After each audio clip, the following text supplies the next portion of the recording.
Eu quero estudar com vocês hoje sobre, eu dei um nome para esse sentimento.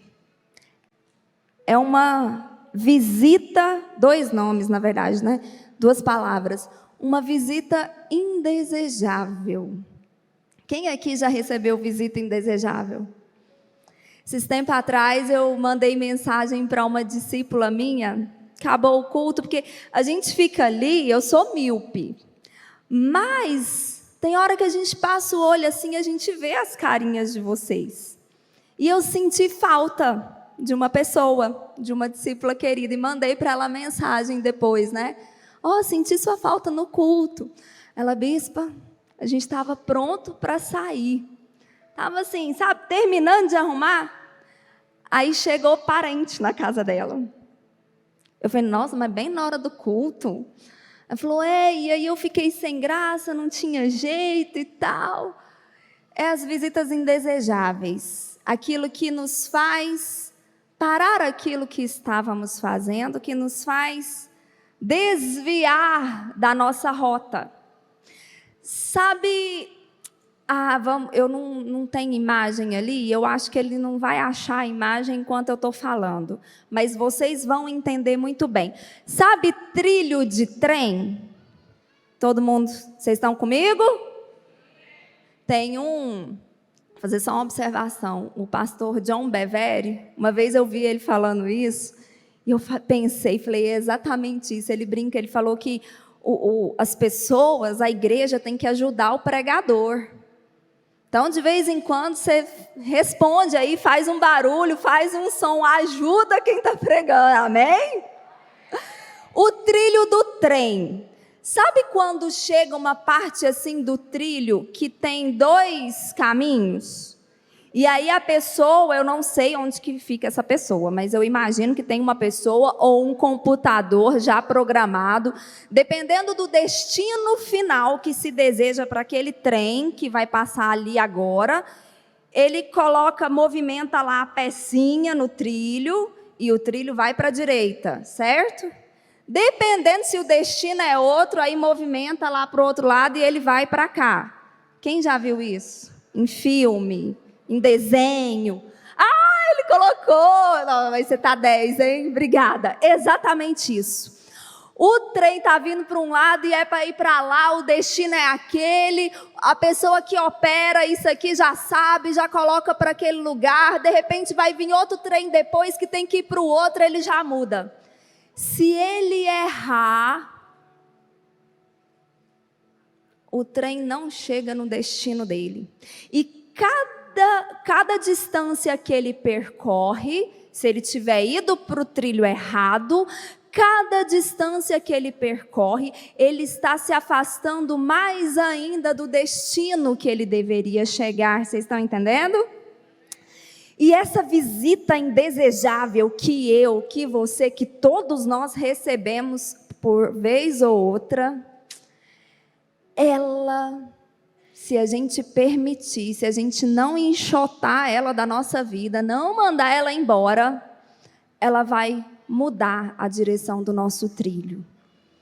E a gente vai ir para o lado errado. A gente não vai conseguir chegar no nosso destino. Essa visita indesejável é a dúvida. É a dúvida. A dúvida, ela não oferece soluções. A dúvida, ela vem na nossa mente, ela entra no nosso coração para trazer confusão, para tirar o nosso foco. A dúvida, ela traz o medo, ela traz a incerteza, ela traz a insegurança. E o grande problema da dúvida é que quando a gente permite que ela fique, ela planta a incredulidade no nosso coração. Dúvida, todos nós vamos ter vez ou outra. A dúvida vai chegar, vai bater na nossa porta. Às vezes ela nem bate, ela entra pela janela que está aberta, interrompe os nossos pensamentos. traz medo para o nosso coração. E se a gente não perceber a presença dela, se a gente não ficar atento e não expulsá-la da nossa vida, ela vai plantar a incredulidade no nosso coração. E incredulidade é muito sério. Jesus disse lá em Mateus, deixa eu achar aqui que eu anotei. Não anotei.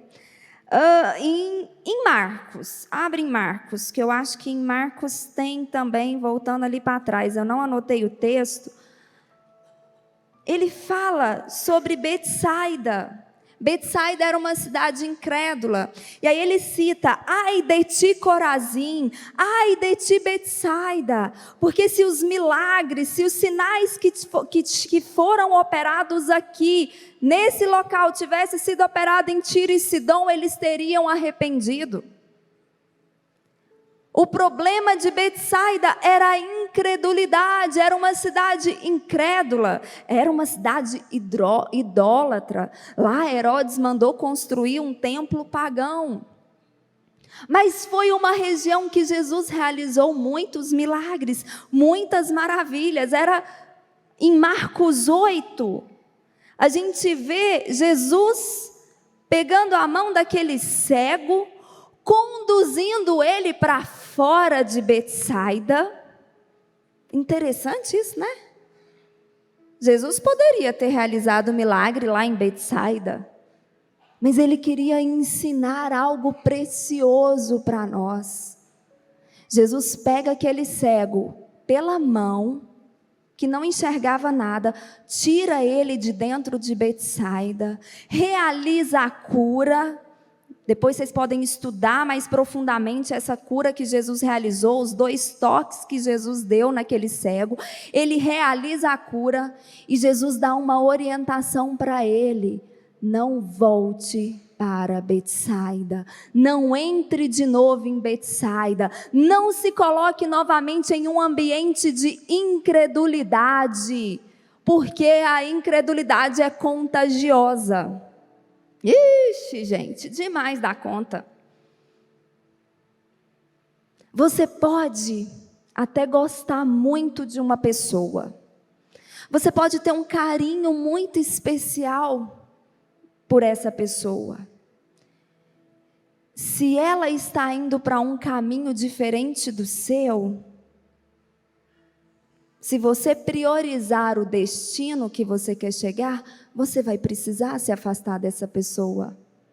Eu gosto de você, eu tenho um carinho muito grande por você, mas você não pensa como eu, você não age como eu não posso andar com você. Vocês estão entendendo? Porque é contagioso, isso pega. A gente não pode permitir que a incredulidade cresça no nosso coração. E a incredulidade, ela começa com a dúvida. Olha o que a Bíblia nos ensina. Abre agora a sua Bíblia lá em Tiago. O livro do apóstolo Tiago, irmão de Jesus. Olha o que ele nos ensina. Ele começa no verso 5, vamos ler o verso 5. Se algum de vós tem falta de sabedoria, roga a Deus, que a todos concede liberalmente com grande alegria. Todavia, peça com fé, sem qualquer sombra de dúvida, pois quem crê com reservas é semelhante à onda do mar agitada e levada pelos ventos. Não imagine tal pessoa que assim receberá alguma coisa do Senhor, pois é vacilante e inconstante em todos os seus caminhos. Quem planta a incredulidade no nosso coração é a dúvida. Eu não posso crer com reservas, eu não posso deixar que nenhuma sombra de dúvida permaneça no meu coração. Eu às vezes vou me deparar com um sentimento de dúvida, sim, mas lembra o que eu falei lá no começo, a dúvida é a visita indesejável, põe ela para fora, não permita que ela permaneça no seu coração. Porque ela vai trazer a incredulidade. A primeira semente, a primeira vez que a gente vê O diabo utilizando a dúvida como uma arma é lá no comecinho, lá em Gênesis, quando ele vai bater papo com Eva. O que foi que Deus falou? Vocês não podem comer nada. Aí Eva responde, colocando alguns acréscimos. A gente tem que tomar cuidado com isso. A gente não deve acrescentar nada ao que Deus falou. Uma coisa é a nossa interpretação, é o que nós entendemos do que o Senhor falou. Outra coisa é exatamente o que Deus falou. Mas Deus falou, se você estiver anotando em Gênesis 2,17, para eles comerem de todas as árvores do jardim, eles poderiam comer liberadamente. Mas da árvore do conhecimento do mal, Deus falou, não come, porque o dia que vocês comerem, vocês certamente, ou em algumas traduções, com toda certeza, morrerão.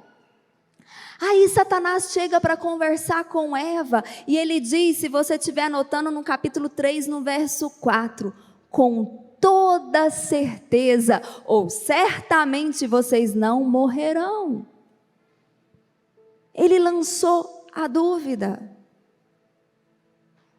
Vocês não vão morrer. E aí? Será que a gente vai morrer ou não vai morrer? Deus falou que vai morrer, o diabo está falando que não.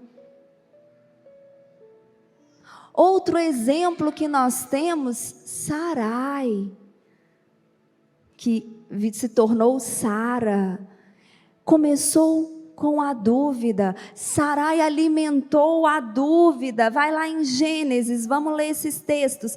No capítulo 16, verso 1, 2 e 3. A mulher de Abrão, aqui ainda era Abrão, Sarai, não lhe dera filho, mas tinha uma serva egípcia chamada Agar. Então Sarai propôs a Abrão, ouve, eu te peço, o Senhor não me permitiu que eu desse à luz, portanto toma minha serva, talvez por intermédio dela eu venha a ter filhos. Abrão atendeu à sugestão de Sarai, e assim, depois de 10 anos em que Abrão habitava a terra de Canaã, sua esposa Sarai tomou Agar, a egípcia, e a entregou como mulher a seu marido. Deixa aí e volta, deixa marcado, vai lá no capítulo 12. Primeira vez que Deus fala com Abraão, olha o que ele diz. O Senhor veio a Abrão e lhe ordenou, sai da tua terra, da tua parentela, da casa do teu pai, e dirige-te à terra que eu te indicarei. Eis que farei de ti um grande povo, eu te abençoarei, engrandecerei o teu nome, serás tu uma bênção. Abençoarei os que te abençoarem, amaldiçoarei aqueles que te amaldiçoarem, por seu intermédio abençoarei todos os povos da face da terra. Deus fala isso, Abraão obedece e sai, leva consigo Ló. Passa-se alguns anos, de repente Ló se separa de Abraão. Vocês lembram desse episódio? Deus aparece de novo para ele, capítulo 13, verso 15. Toda a terra que vês, eu te darei a ti e a tua descendência para sempre. Aí, no capítulo 15, passados esses acontecimentos, verso 1, o Senhor falou a Abrão por intermédio de uma visão. Não temas, Abrão, eu sou o teu escudo e grande será a tua recompensa. Contudo, Abrão declarou, ó Todo-Poderoso, Senhor meu Deus, de que valerá uma grande recompensa se continuo sem filhos? A dúvida. Deus falou para eu sair, Ele ia fazer de mim uma grande nação. Deus falou que daria essa terra a mim e a minha descendência, mas eu continuo sem filhos. Aí Abrão tenta negociar com Deus, vira para ele e fala, Eliezer de Damasco é quem vai herdar tudo que tem. Eliezer era servo de Abrão. Tu não me concedeste descendência e por esse motivo um dos meus servos, nascido na minha casa, será o meu herdeiro. Verso 4. Então, imediatamente lhe assegurou o Senhor: não será Eliezer o teu herdeiro, mas sim um filho gerado de ti mesmo será o teu legítimo herdeiro. Legítimo herdeiro, legítimo herdeiro. Não é filho de Abraão com Agar. Legítimo herdeiro é o filho da promessa para Abrão e Sarai, para Abraão e Sara. Mais uma vez Deus reafirma: Abrão, você ainda não tem filho, você ainda não começou a ver a sua descendência na terra, mas quem falou fui eu, Abrão. Imediatamente, como Deus é lindo. É isso que você tem que fazer com a sua dúvida. Já passou tanto tempo, já estou com 40, 50, 60, já estou com 70 anos. Não, tá bom de qualquer jeito, Deus. Vou focar na eternidade, não que isso seja errado, né? O que Deus te prometeu? O que Ele prometeu, Ele é fiel para cumprir. Só que se você permite a dúvida permanecer no seu coração, ela vai fazer um desvio no trilho do trem. E ela vai te levar cada vez mais longe do destino que Deus tem para você, da promessa que Deus tem para você. Agora não tenha dúvida, Deus é poderoso, o que Ele prometeu Ele vai cumprir. Uma hora esse trem volta para o trilho certo e vai achar a direção. Mas talvez você passe por coisas que você não precise passar. Eu amo o fato de que na Bíblia Deus permitiu com que tudo fosse escrito. Nós temos descritos aqui erros de homens e mulheres de Deus, que nós podemos estudar, nos inspirar e aprender para que a gente não cometa esse erro. Deus falou e reafirmou por 3 vezes para Abrão e Sarai. Mesmo assim, Sarai vira para o seu esposo e fala: já que Deus não me deu filho, já que Deus não permitiu com que eu te desse um filho, gerasse filhos, vamos pegar a minha serva. E ela não tirou isso da cabeça dela. Os povos que habitavam ao redor deles tinham esse hábito. Preste atenção que a forma como ela fala, ela vira para ele no verso 2, por intermédio dela, por intermédio de Agar, eu vou ter filhos. Porque era um costume daquela época, quando a mulher não tinha filhos, ela era estéril, ela pegava a sua escrava, o seu marido se deitava com a sua escrava, mas legalmente o filho não era da escrava, o filho era dela. Fala bem forte uma frase que o bispo Fábio gosta muito de falar. Fala assim: Deus não tem atalhos, Deus tem caminhos. Sarai, talvez angustiada, e só o casal que já passou por essa dificuldade de engravidar, que já fez tratamentos de fertilidade, consegue às vezes traduzir o que Abrão e Sarai sentiram durante todos esses anos. Todo mês aquela expectativa de estar grávida, e de repente o ciclo menstrual chegava. Ela tinha que lidar com toda aquela decepção, frustração, talvez questionamentos. Mas o que Deus falou? Deus não falou que você ia ser pai de uma grande nação? E cada ano os dois iam envelhecendo. O tal do tempo.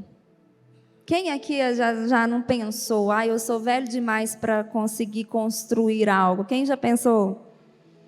Já passei da idade. Perdi tempo e não tem como voltar atrás. Satanás tentou ela com a dúvida. Ela permitiu que a dúvida entrasse. Ao invés de aguardar o cumprimento da promessa de Deus, ela se inspirou na forma de agir do mundo. Ela se inspirou na maneira como o mundo, como as pessoas ao redor dela lidavam com as coisas. E nós precisamos ter cuidado, porque muitas vezes somos tentados a fazer isso. Somos movidos a agir como a grande maioria age nos dias de hoje. A forma e a hora que Deus escolhe para agir, para cumprir a sua promessa, não nos compete. O que cabe a mim e a você é permanecer crendo, é não dar espaço para dúvida. Um outro exemplo que eu gosto muito é o exemplo da cura da filha de Jairo. Vocês lembram? Como tudo foi acontecendo, Jairo acreditava que Jesus poderia curar sua filha.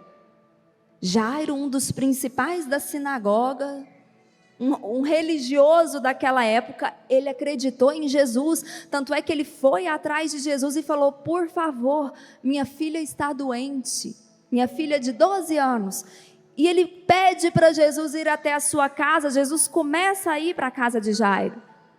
No meio do caminho, chegam pessoas da casa de Jairo, encosta, bate no ombro dele e fala: Jairo, não incomode mais Jesus, a sua filha morreu. E a gente lê que nesse momento, Jesus para, olha nos olhos de Jairo e fala duas coisas: não tenha medo, continue crendo. Chegou a notícia que já tinha morrido. As palavras de Jesus para Jairo, depois que o natural colocou um ponto final, não chegou a notícia que ela foi para a UTI, não chegou a notícia que ela foi entubada, chegou a notícia que ela morreu.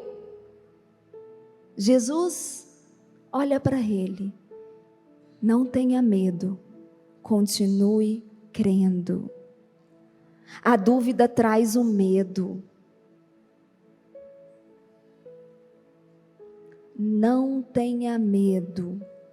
Jogue o medo fora. Expulsa a dúvida do seu coração. Continue crendo. Quando chega uma notícia ruim aos seus ouvidos, não tenha medo. Continue crendo. Quando você olha para a situação que você está vivendo e está tudo caótico, só piora ao invés de melhorar, não tenha medo, continue crendo. Aí Jesus vai com Jairo até a sua casa. E eu, Priscila, imagino que cada passo que Jairo dava em direção à sua casa, ele ficava dentro dele repetindo as palavras de Jesus: não tenha medo, continue crendo. Não tenha medo, continue crendo. Porque a dúvida, que eu chamei aqui de visita indesejável, ela é indesejável mesmo. Você manda ela embora, ela volta. Você expulsa ela, ela fica te cercando, ela fica te analisando, porque ela quer encontrar um terreno para ser semeada. Você precisa se alimentar com a palavra que Jesus te deu. Não tenha medo, continue crendo. No mundo vocês vão ter várias aflições, vão passar por aflições, mas tem de bom ânimo, eu venci o mundo. Continue crendo, continue crendo. Jairo chega com Jesus na sua casa. A gente lê na palavra do Senhor que estava já todo mundo chorando. Jesus chega e afirma: ela não está morta, ela dorme. Todo mundo começa a zombar de Jesus. Jesus teve cerimônia? Jesus teve um jeitinho especial para falar? Não. manda todo mundo sair. Quem é que vai para dentro da casa de alguém quando uma pessoa morre? São as pessoas muito próximas. Família, amigos muito próximos, pessoas que talvez passaram por aquele processo ali de enfermidade. No caso aqui da filha de Jairo, ela estava enferma. Manda todo mundo sair. Lembra que eu falei no começo que você pode até gostar muito de uma pessoa, ter um carinho especial por alguém, mas se essa pessoa não tem o mesmo objetivo que você, não tem como ela andar junto com você. Incredulidade é contagioso, dúvida é contagioso. Tira de perto de você. Não quer dizer que você não ama a pessoa, mas a pessoa vai te contaminar. Ela vai inflamar o seu coração, encher o seu coração de dúvida, de medo, e você vai acabar não acreditando que Deus pode fazer, ou que Deus quer fazer. A gente é crente, né? Às vezes a gente fica assim, não, Deus não fez porque não é da vontade dele. O meu papel de filha não é ficar... Você acha que o meu filho, quando ele quer algo, ele fica pensando, mas será que a minha mãe quer me dar isso? Eu não vou pedir não, eu acho que ela não quer me dar isso. Vocês acham que ele faz isso? Faz, Estevão? Não.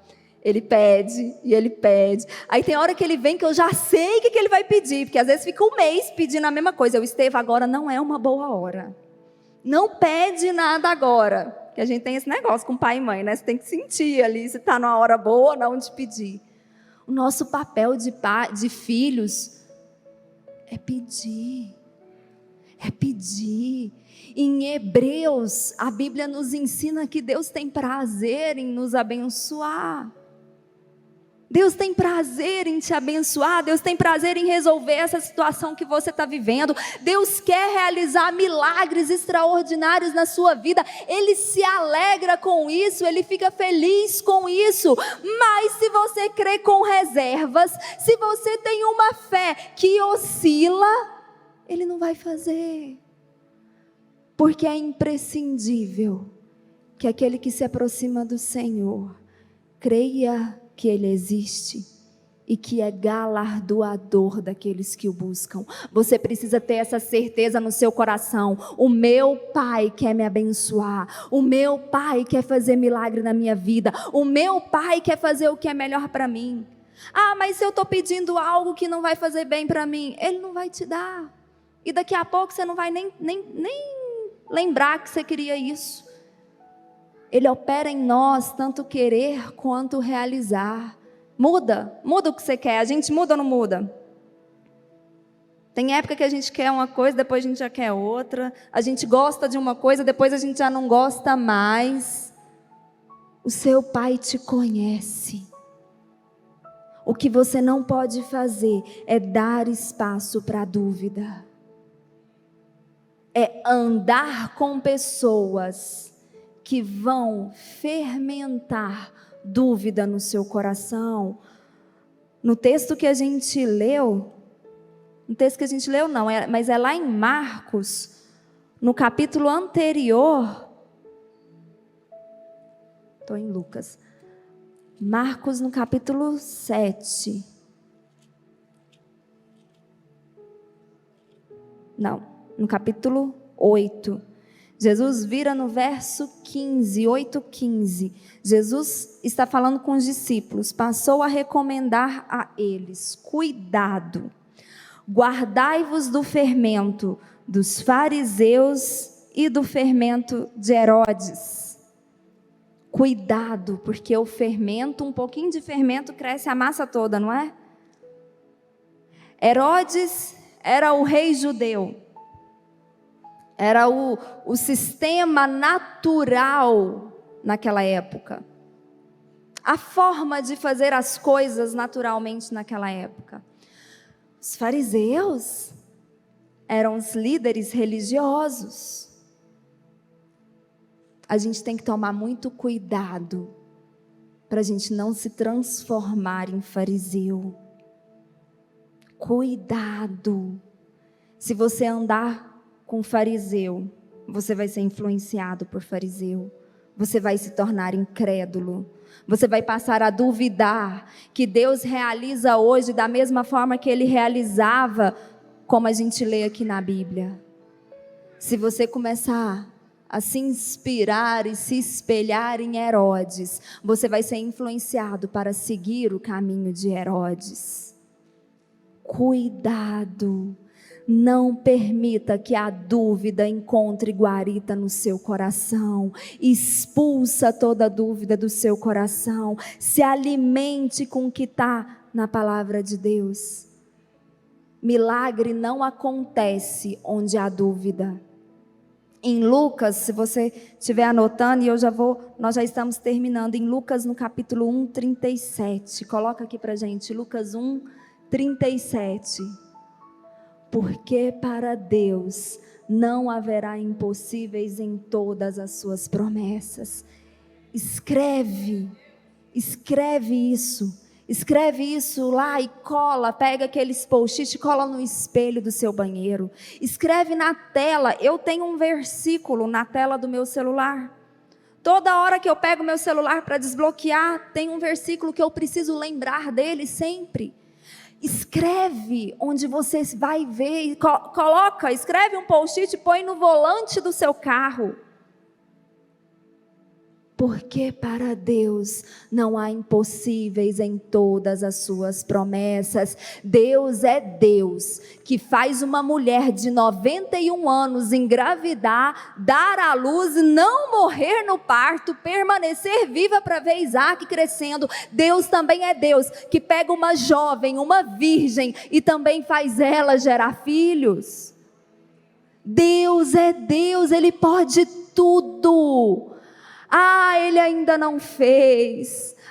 Parece que está demorando. Não é nosso departamento saber quando Deus vai fazer, como Ele vai fazer. O nosso departamento, a nossa responsabilidade é não ter medo e continuar crendo, continuar tendo a certeza de que Deus pode tudo. Amém?